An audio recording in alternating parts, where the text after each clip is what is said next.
안녕하세요.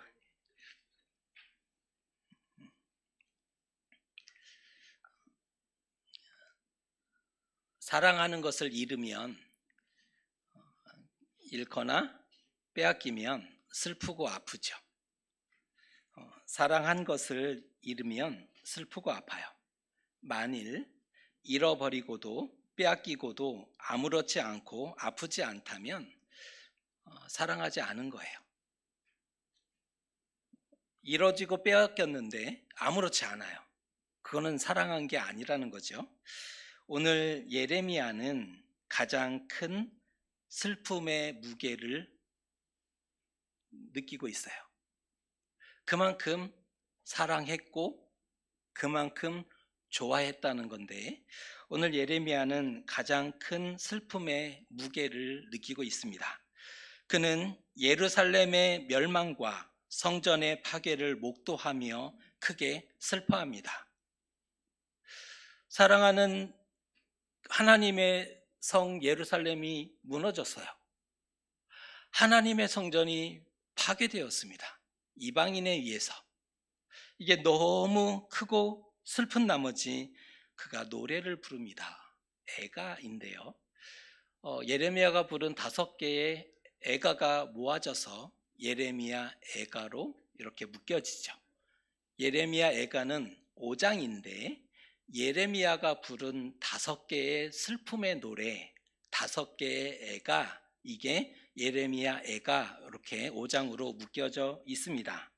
오늘 말씀을 통해서 예레미야 선지자는 국가적인 슬픔과 아픔을 어떻게 극복하는지, 국가적인 슬픔과 아픔이잖아. 아주 큰 개인적인 슬픔과 아픔도 크겠지만 국가적인 민족적인 슬픔과 아픔을 어떻게 이겨나고 극복하고 있는지를 생각해 보는 시간을 가져보려고 합니다. 애가에 나타나는 감정을 따져보면, 애가 슬픈 노래잖아요. 애가에 나타나는 감정을 표현해 보면 슬픔과 아픔이 있겠죠. 또 절망과 탄식이 나타나요. 애가 안에는 슬픔과 아픔, 절망과 탄식이라는 감정이 그대로 드러납니다. 보통은 자신 안에 있는 많은 슬픔을 보여주기 위해서, 내 안에 이런 슬픔과 아픔이 있습니다를 드러내기 위해서, 보여주기 위해서 애가를 부르죠. 주로 사랑하는 이들을 떠나보내며 부르는 경우가 많아요. 그러니까 이 땅에서 다시 보지 못하는 어떤 이 이별의 슬픔을 거치며 애가를 부르는 그런 일들이 많다는 거예요.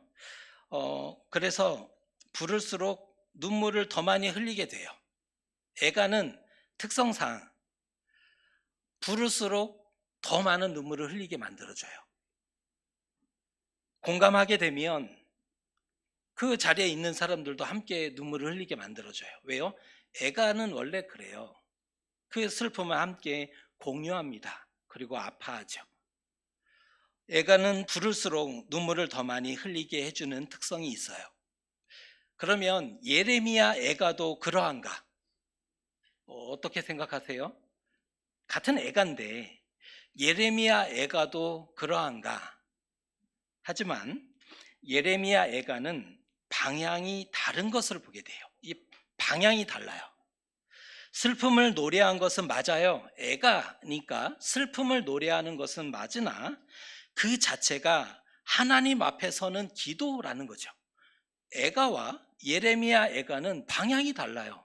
이 예레미야 애가는 이 자체가 하나님 앞에 서는 기도예요. 이건 기도예요. 기도인데 애가라고 부르는 거예요. 현실의 고통과 아픔에 눈물을 많이 흘리죠. 이 현실의 고통과 아픔이 있으니까 눈물을 많이 흘리나 절망하고 포기하지는 않아요. 예레미야 애가는 방향이 다르다니까요. 눈물이 있어요. 아프니까. 하지만 절망하거나 포기하지 않아요. 예레미야 애가는 눈에 흐르는 눈물을 닦아내 주는 거예요. 그러니까 같이 울어만 주는 게 아니라 눈에 흐르는 눈물을 닦아내 주는 게 예레미야 애가예요. 그리고 희망을 말해줍니다. 희망을 전해줘요. 무너진 그곳에 머물러 있는 것이 아니라 다시 일어서고 극복하고 희망과 생명을 소유하도록 돕는 역할을 해요. 그래서 애가와 예레미야 애가는 완벽하게 달라요.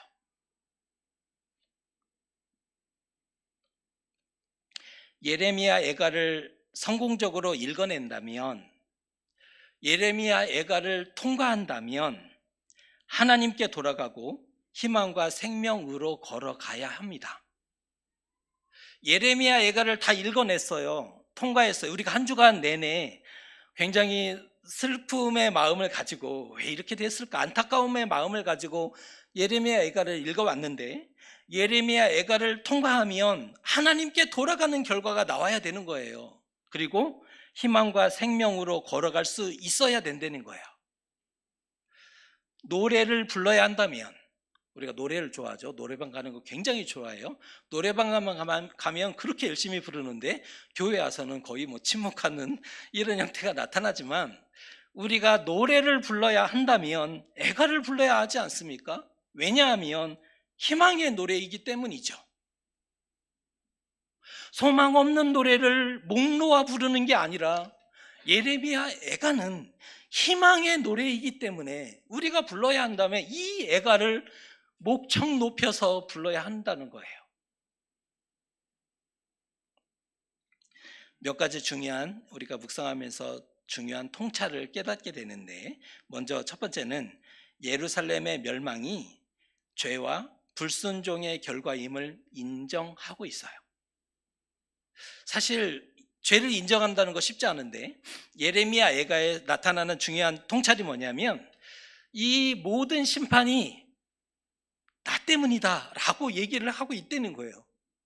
이건 굉장히 놀라운 변화예요. 그동안 언제 이스라엘이 내 탓입니다 한 적이 있습니까? 없죠. 목을 꼿꼿하게 세우고 언제 그랬습니까? 언제 그랬습니까? 이렇게 나왔는데, 예레미야 애가에 나타나는 통찰은 이 모든 것이 우리 죄 때문입니다라고 인정을 해주고 있다는 거예요. 하나님이 무능해서가 아니고 하나님 편에 문제가 있어서가 아니라 하나님의 능력이 부족해서 백성을 보호하지 못했던 것이 아니라는 거예요. 심판과 멸망은 백성들의 문제였고 그들 스스로의 죄와 우상 숭배 때문임을 인정해요. 또 하나 중요한 통찰은 하나님의 오래 인내하셨다, 이것을 인정해 드려요. 하나님은 오래 인내하셨다는 것을 인정하고 있다는 거예요. 하나님이 오래 인내하셨고 기다리셨으나 회개하지 않았던 거예요. 하나님이 지금 화가 난다고 해서 바로 그 백성을 책망하신 게 아니라 오래 인내하셨습니다. 그런데 우리가 회개를 하지 못했습니다. 요 얘기를 하고 있다는 거예요. 많이 훈련하고 가르치면 하나님을 경외하고 동행하지 않을까? 그렇게 하나님은 시간을 인내하셨어요. 많이 훈련하면 이게 훈련하지 않아서 그래. 이거 처음 경험해서 그럴 거야. 처음 가는 길이 어찌 쉬울까? 그렇지. 힘들어서 주저앉을 수도 있고 잘못된 길에 들어서서 그렇게 방황할 수도 있는 거지. 하나님이 이런 생각을 하셨다는 거예요. 많이 훈련하고 가르치면, 많이 훈련하면, 많이 하나님의 말씀으로 가르쳐 주면 하나님을 경외할 것이다. 그리고 하나님과 동행할 것이다. 이렇게 생각을 하시고 그렇게 오래 인내하셨다는 거예요.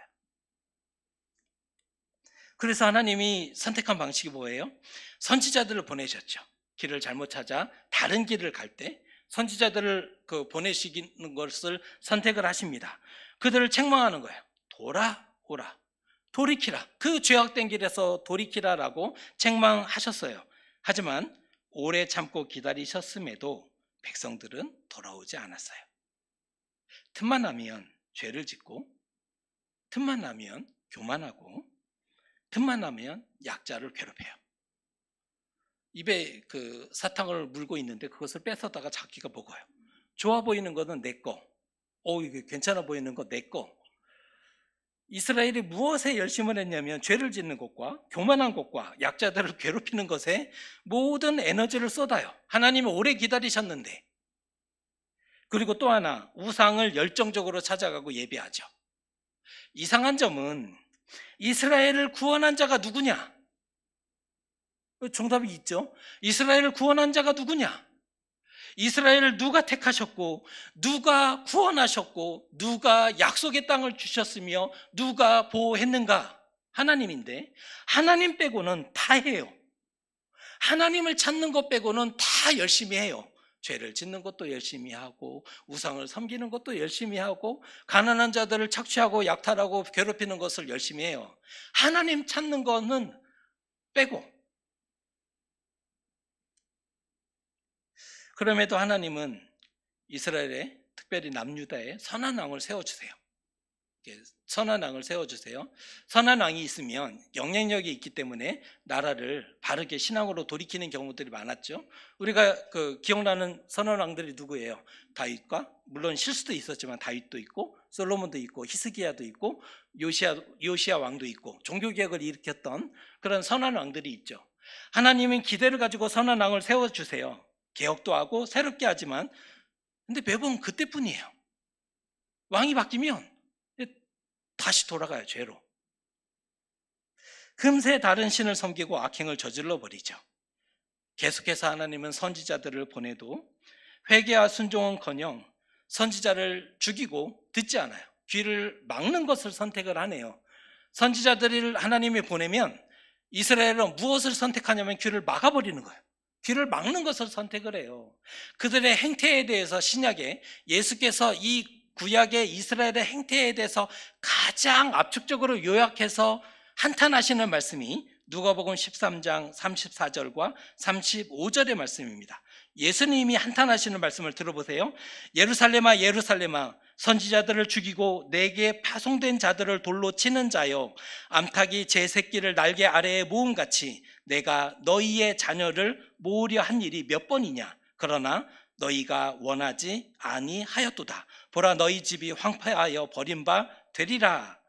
예수님이 신약에 와서 이스라엘 행태에 대해서 한탄하시며 압축해 주시는 그러한 말씀이죠. 결국 이스라엘의 죄악과 회개 없음으로 인해서 하나님이 심판하십니다. 그게 주전 587년 예루살렘의 멸망인 거예요. 견고한 성들을 무너뜨리시고 이스라엘을 원수같이 대하시고 묵시를 받지 못하게 하셨다. 이게 이제 오늘 우리가 읽은 말씀 중에 나오는데, 하나님이 선택한 백성인데 하나님이 어떻게 대하신다고요? 원수같이 대하신대요. 예루살렘을 크고 강하게 만들어주신 분이 누구신데? 하나님이신데 결국 그 예루살렘 성을 믿고 하나님을 버리니, 그러니까 사실은 하나님이 계셔서 예루살렘이 강대해진 건데 이 예루살렘 성을 믿고 하나님을 버리잖아요. 그러니까 하나님이 이 예루살렘 성을 무너뜨려 버리시는 거예요. 하나님이 선택한 백성인데 이제는 원수같이 대한다는 거예요. 그리고 보시면 묵시를 받지 못하게 하신대요. 하나님의 말씀의 단절, 끊어져요. 하나님의 말씀이 더 이상 그 땅에 들려지지 않아요. 더 이상 선지자를 보내지 않아요. 왜요? 보내봤자 이스라엘이 죽일 거니까, 귀를 막을 거니까 묵시를 보내지 않겠다는 거잖아요. 이거 너무 가슴 아픈 얘기 아닙니까? 예루살렘의 황폐함과 동족의 죽음, 결국 그 결과로 다가오게 되죠. 이러한 모든 것들을 목도하며 결국 예레미야는 비참함에 울부짖어요. 왜 이렇게 됐을까? 다 죽어요. 수많은 사람들이. 그리고 포로로 끌려가죠. 그 모습을 목도하며 예레미야는 자신도 죽고 싶었으나 살려줘요. 항복해라 라고 얘기했다고 해서 바벨론이 자기 편이라고 생각을 해요. 그리고는 살려줘요. 예레미야를. 죽고 싶으나 죽지도 못해요.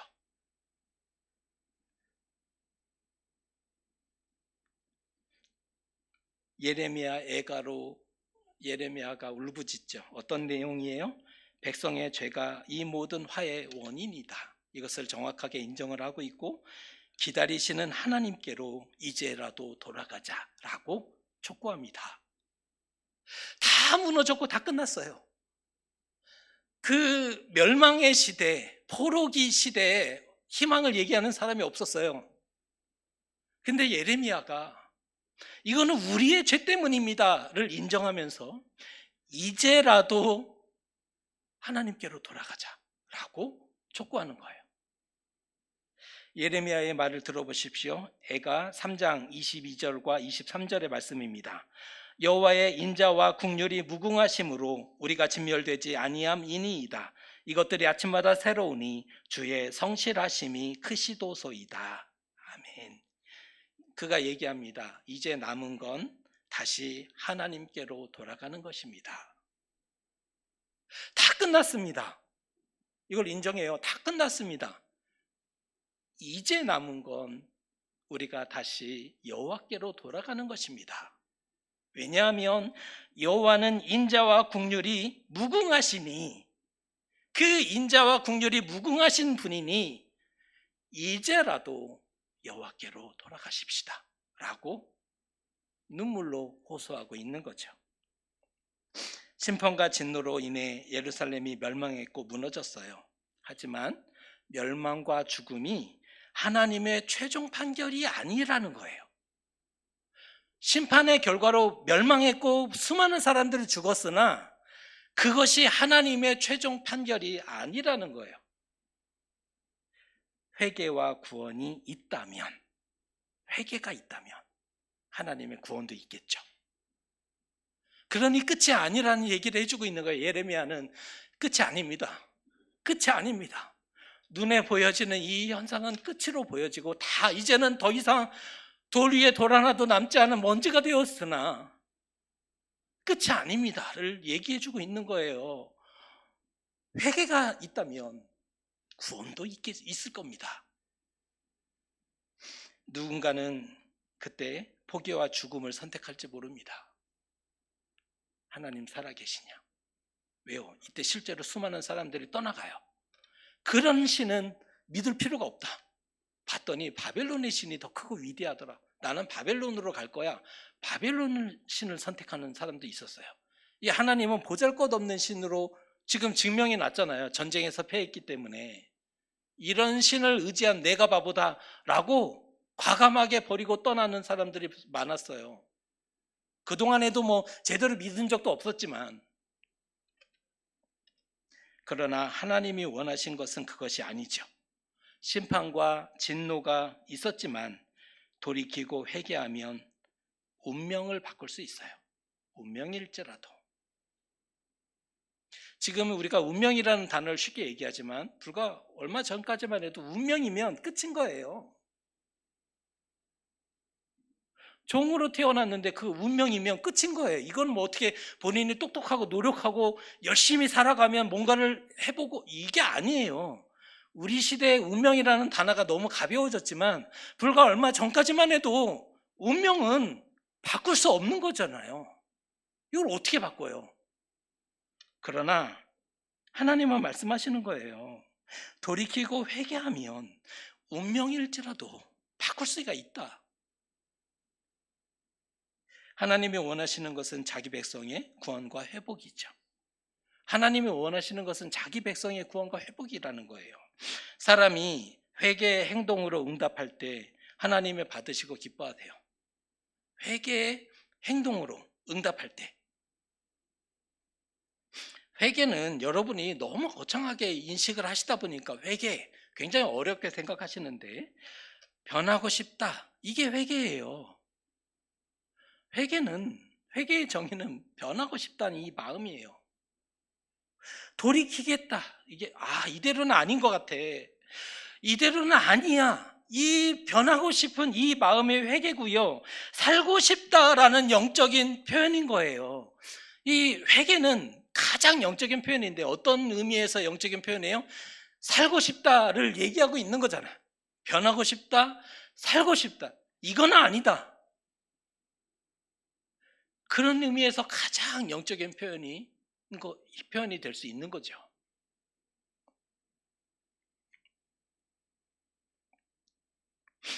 많은 분노와 심판이 있을지라도 하나님이 받아주실 겁니다.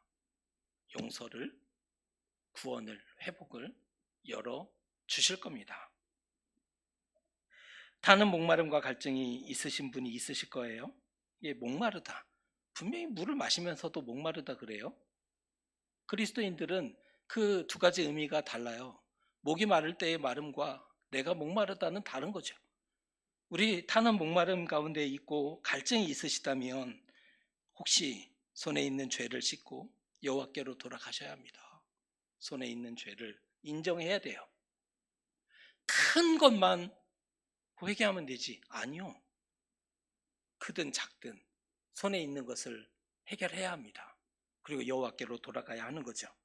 그렇다면 우리 인생은 달라지게 되어 있어요. 달라질 수밖에 없습니다. 어둡고 힘들고 고통스럽고 눈물이 앞을 가린 상황 가운데 있으십니까? 눈물이 많은 상황 가운데 있으십니까? 그때 필요한 것은 애가입니다. 그런 의미에서 이 땅을 살아가는 우리, 현실을 살아가는 우리에게 필요한 것은 애가를 읽는 겁니다. 왜요? 우리에게 가장 필요한 말씀이기 때문이죠. 무엇을 잘못했는지 그대로 아뢰는 것, 이게 중요해요. 인정하지 않아서가 문제잖아요. 그동안 이스라엘은 인정하지 않았거든요. 그러나 예레미야는 인정합니다. 아, 이거 우리 때문이다. 나 때문이다. 그리고 기다리시는 하나님께 돌아가려고 해요. 기다리시는 하나님께, 그러니까 기다려 주셨음을 인정하는 거죠. 하나님이 기다려 주셨는데 이제라도 돌아가겠습니다 라고 기도하고 있는 것을 볼 수가 있습니다. 죄가 있다면 회개해야죠. 뭘 그런 거 가지고 그러시나, 째째하게. 하나님이 뭘 그런 거 가지고 째째하게 치사하게 그러시나. 어차피 용서하실 거 회개 없어도 통 크게 용서하시면 되는 거 아니에요? 하나님이 능력이 많으시다면? 회개라는 게 뭐가 그렇게 필요해요? 회개 없어도 능력이 많으시다면 그냥 다 받아주면 되는 거잖아요. 회개했냐 안 했냐 그거를 이게 따지는 게 아우 진짜 그렇지 않습니까?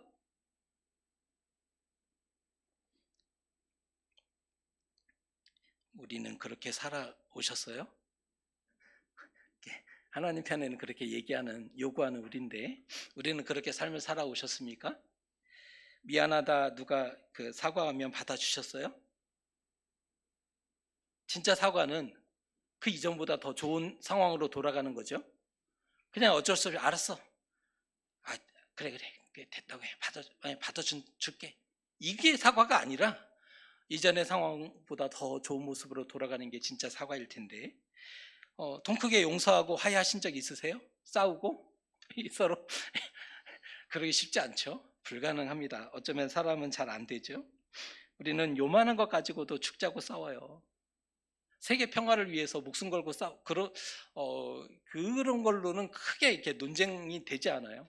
그러나 요만한 거, 감정의 어떤 이 변화 때문에 어떤 눈빛 하나 때문에 왜 그렇게 쳐다봐? 이걸로 처절하게 싸워요. 우리는 그래요. 왜요? 그게 못 견디도록 참을 수 없는 것이기 때문에 그 자체가 왜 나를 그렇게 대하냐고, 왜 나를 그렇게 바라보냐고. 그래서 처절하게 싸우잖아요.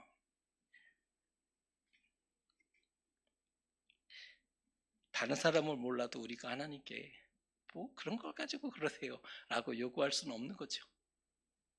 하나님의 용서는 일종의 권리가 아니에요. 용서 그냥 해주시면 안 돼요? 우리 권리가 아니에요. 그건 하나님의 권리죠. 하나님의 역할인 거예요. 그냥 용서해 주시면 안 돼요. 그거 가지고 이렇게 얘기하시면 안 된다고요. 그건 하나님이 하실 일이죠. 하나님의 크심 때문에 우리가 그 회개의 반응을 한다면 그래 용서해 주실 거예요. 그렇다고 해서 이것밖에 안 되는데 그냥 용서해 주시라고요 라고 우격다짐할 수 없다는 거예요. 우리 편에서 할 수 있는 소리가 아니라고요. 우리가 하나님 앞에 용기 내서 죄송합니다, 크든 작든 그것을 인정할 때 하나님의 크심 때문에 용서를 하시는 거죠. 근데 뭐가 그렇게 당당한가? 뭐가 그렇게 당당할까요? 우리는 예수님의 은혜와 성령의 도우심 때문에 여기까지 왔어요. 살아왔어요. 하나님이 돕지 않으셨다면 우리가 어디가 있을까요? 하나님의 간섭이 단 하나도 없었다면 여러분 어디가 있을 것 같아요? 저는 자신하건대 여기 있지 않아요. 여러분도 오늘 여기까지 와 있을 자신 있으세요? 하나님이 간섭하지 않으신다면?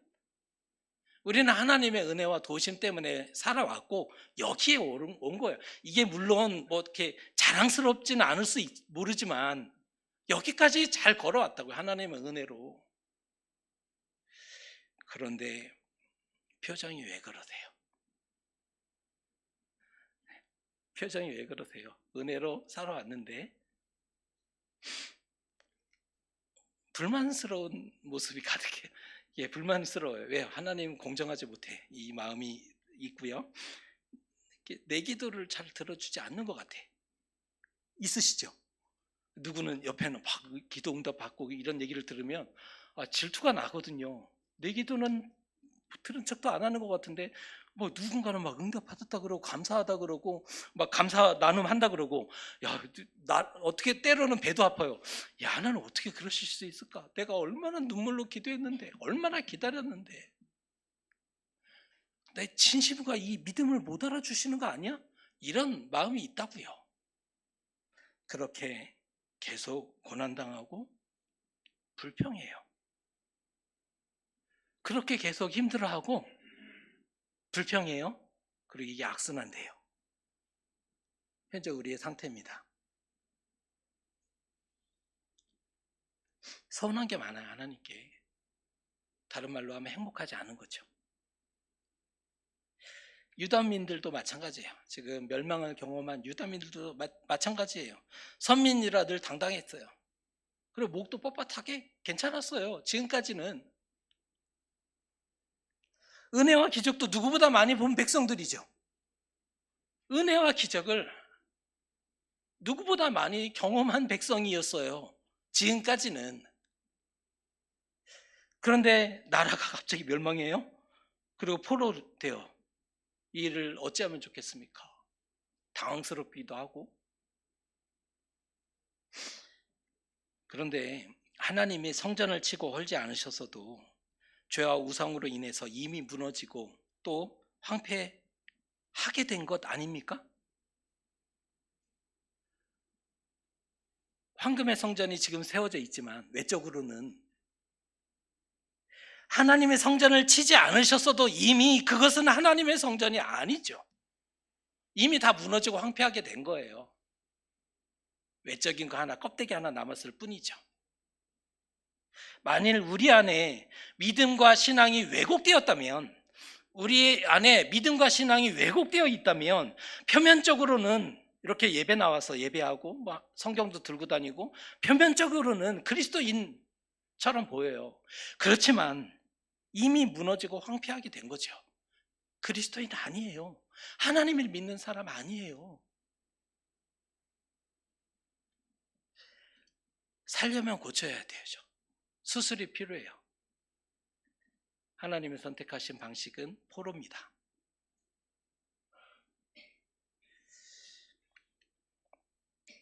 그래서 이제라도 죄가 있다면 회개하고 여호와께로 돌아가자라고 권고하고 있는 거예요. 예레미야가 이 모든 것을 깨닫고 이제라도 우리 손에 있는 피를 닦아내보자, 씻어보자. 그리고 이제라도 여호와께로 돌아가야 한다라고 끊임없이 얘기하고 있는 겁니다. 무너졌음에 실망하거나 자책하지 마세요. 실망하고 자책하라고 있는 거 아니에요. 무너졌음에 바보 또 실망하거나 자책하지 마세요. 고난이 힘들지라도 살리기 위한 고난이니 이게 살리기 위한 거예요. 그러니까 죽이기 위한 것이 아니에요. 살리기 위한 것이니 깨어있음과 살아있음으로 반응해야죠. 깨어있음으로 반응해야 되는 거예요. 살아있음으로 반응해야 되는 거예요. 죽으라고 준 게 아니니까. 삶의 아픔과 슬픔 속에서 하나님의 긍휼과 자비를 발견하십시오. 발견한 자는 살아요. 발견하면 살아요. 하나님의 긍휼과 자비를 발견하면 살아요. 그러나 발견하지 못하면 더 무너지고 쓰러지죠. 이미 무너졌는데 발견하지 못하면 거기가 지하실 끝인 줄 알았는데 또 있네. 또 밑에 지하가 있어요. 거기가 끝인 줄 아는데 아니에요. 또 있어요. 살 수가 없어요. 무너진 자리에서 하나님을 발견하지 못하면, 발견하면 무너졌더라도 살지만 발견하지 못하면 살아내지 못해요. 그렇게 끝날 수는 없지 않습니까? 그렇게 끝나라고 준 게 아닌데. 고난 속에서도 소망을 보는 방식은 하나님을 의지하고 붙잡는 방식입니다. 고난에서 사는 방식은, 소망과 희망을 얘기하는 방식은 그 자리에서 하나님을 의지하고 붙잡는 방식입니다. 도움을 구하는 거죠. 이전까지도 지금까지도 했는데요. 알아요. 했으니까 또 하는 거죠. 그 자리에서. 사랑하는 자가 힘들면 슬프고 마음이 아파요. 사랑하는 누군가가, 어떤 존재가 슬퍼요, 아파요. 어떤 일을 겪었어요? 그럼 나도 아프죠. 사랑한 만큼 아픈 거죠.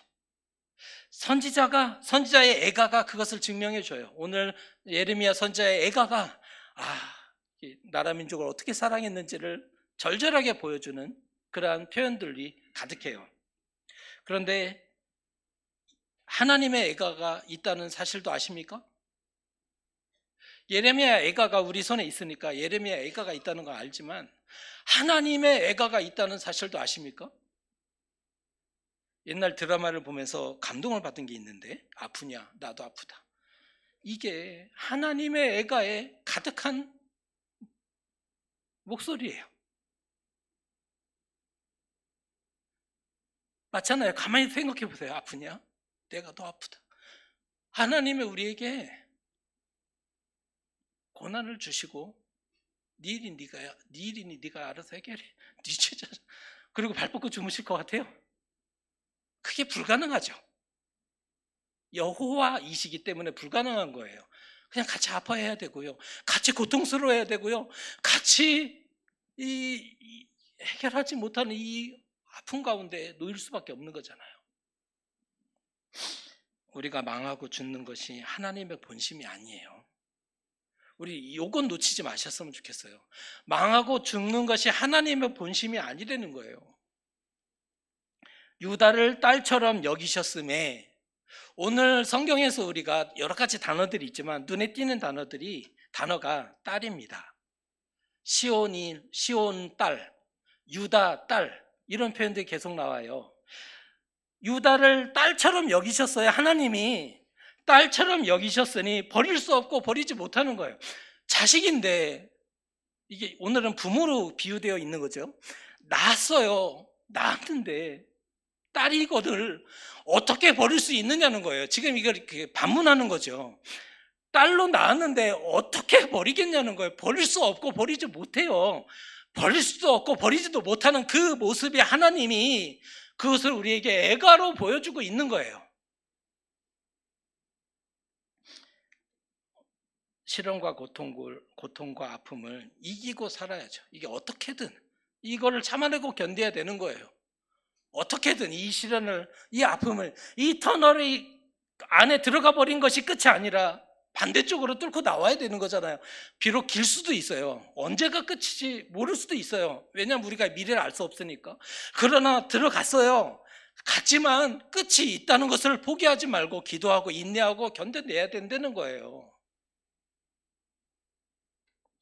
우리의 문제는 삶이 힘드니까 눈물은 많은데 애가가 없다는 게 문제예요. 우리는 잘 울어요. 왜요? 삶이 힘드니까, 아프니까, 힘드니까. 눈물은 많은데 애가로 바꿔내지 못한다는 거예요. 그냥 울기만 해요. 우리의 문제예요. 눈물은 많은데 애가가 없어요. 슬프다 내 영혼이여. 슬프다 예루살렘이여. 슬프다로 시작해요. 슬프다. 이 아픔과 고통이 너무 슬퍼야 돼요. 내 영혼이 슬퍼야 되는 거예요. 내 영혼이 깨어 있는지, 살아 있는지, 오늘도 하나님을 바라보는지, 오늘 기도했는지, 이게 슬퍼야 하는데 우리는 슬프지 않잖아요. 슬프지 않거든요, 솔직히. 슬프다. 이렇게 반응해야 돼요. 이게 애가예요. 슬프다. 내 영혼이요.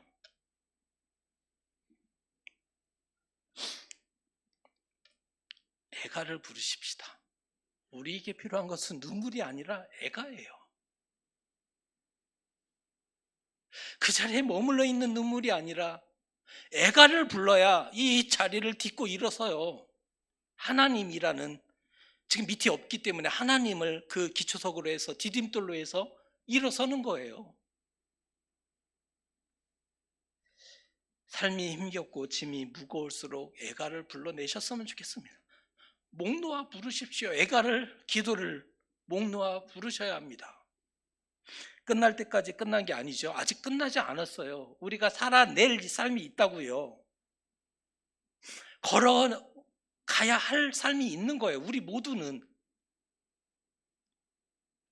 우리의 고난과 아픔과 상처와 눈물을 애가로 바꾸실 수 있는 저와 여러분 되셨으면 좋겠습니다.